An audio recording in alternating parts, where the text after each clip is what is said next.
হে buddies, good morning সবাইকে। আজ আমার হেলদি ড্রিঙ্কে কি আছে দেখো।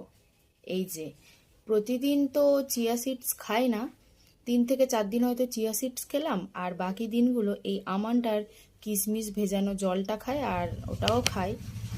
এটা কি পড়েছে একটা, যাই হোক চলো এবার জলটা খেয়ে নেওয়া যাক। লাস্টে কি করছি দেখো।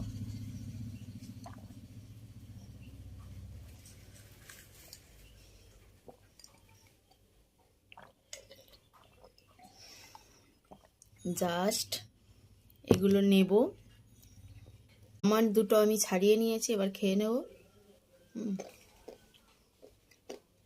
এগুলো খাওয়ার আগে কিন্তু আমি 1 গ্লাস গরম জল খেয়েছি, তার 15-20 মিনিট পর এটা খাচ্ছি। চলো আজকে ব্রেকফাস্টে একটা নতুন জিনিস বানাচ্ছি। এখন বাই, দেখা হচ্ছে একটা চটপটা ব্রেকফাস্ট নিয়ে। Tata, love you all guys.